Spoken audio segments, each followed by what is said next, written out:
Аял ишкердүүлүгүндөгү социалдык көйгөйлөр деген бул эмне? Ишкер аял деген ким өзү? Ушундан баштасак, ишкердүүлүктү баштоодо көп учурларда аялдар ошол ишкердүүлүк жүргүзүүдөгү билим деңгээлинин жетишсиздигинен көптөгөн көйгөйлөргө дуушар болушат. Алардын эң негизгисинин бири бул ушу бизнести эч кандай каражаты жок кантип баштоо керек, аны башташ үчүн кандай шарттар керек, акча каражаты канчалык керек же кереги жок деген сыяктуу көптөгөн маселелерди түшүнбөстүктөн ишти баштай албай көп учурда кыйналышат. Анан экинчи маселе албетте бул ошол идеяны туура тандоосу жана ал идея канчалык деңгээлде ийгиликке жетиш үчүн анын ошо канчалык каражат керек экендигин туура эсептеп чыгуу маселеси деген көптөгөн көйгөйлөр бар. Бирок албетте эң негизги көйгөйлөрдүн бири бул аял кишинин үй бүлө шарты, ошо жашоо шарты, өзүнүн тегерегиндеги адамдардын ошол ишкердүүлүктү баштайын деген идеясын колдоосу. Бул көп учурда аялдын ишкердүүлүгүн алдыга жүргүзүүдө же болбосо ийгиликке жетишүүсүнө залалын тийгизет десек болот, же болбосо таасирин тийгизет.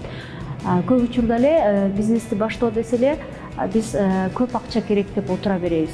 Биз көп учурларда ошол аялдарды ишкердүүлүгүн жүргүзүүдөгү билим деңгээлин, тажрыйбасын көтөрүш үчүн ошондой ар кандай долбоорлорду жүргүзөбүз. Ошо долбоорлор аркагында дагы ошол кезиктик региондордо жашаган айымдар ошо ишкердүүлүктү баштайын деген максаты бар, бирок көп учурда ошол кантип туура башташ керек, ага кантип каражатты каяктан табыш керек, канчалык көлөмдөгү каражат керек деген билимдердин жетишпестигинен көбүрөөк көйгөй туулат да.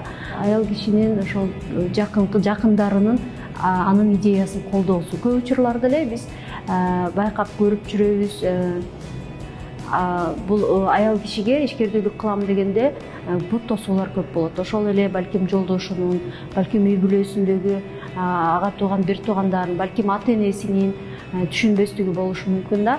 Албетте бул көп көйгөйдү туудурат да. Бирок аял киши эгер өзү жетишкендикке жетишем десе, өзүнүн идеясынан кайтпаганга, кайтпашы эң маанилүү да.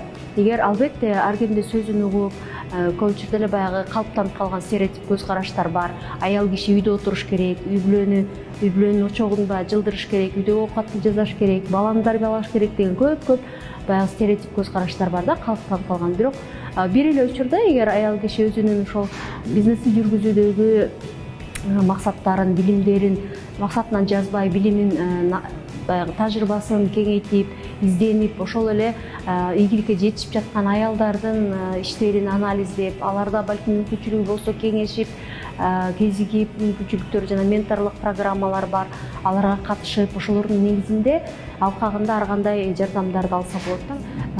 Чоңураак болуп, утуна туруп калган, 5 жылдан өтүп калган ишкер айымдар дагы ошол каржылоо тарабынан кичине көйгөйлөргө дуушар болот. Бүгүнкү күндө ошол өткөн жылдын ноябрь айында ошол аял ишкердүүлүгүнүн өнүктүрүү программасы мамлекеттик деңгээлде кабыл алынган. Азыркы күндө ал программанын алкагында ар кандай иш-чаралар жүргүзүп жатат.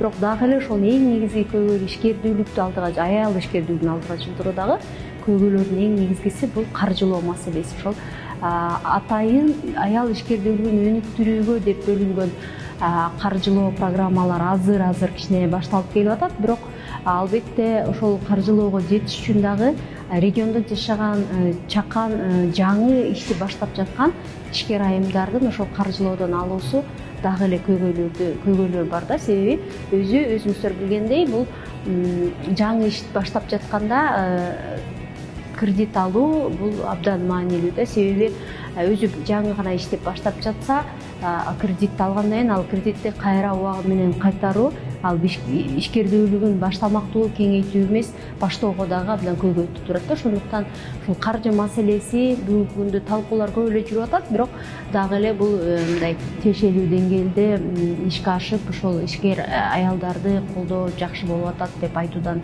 алысыраакмын да.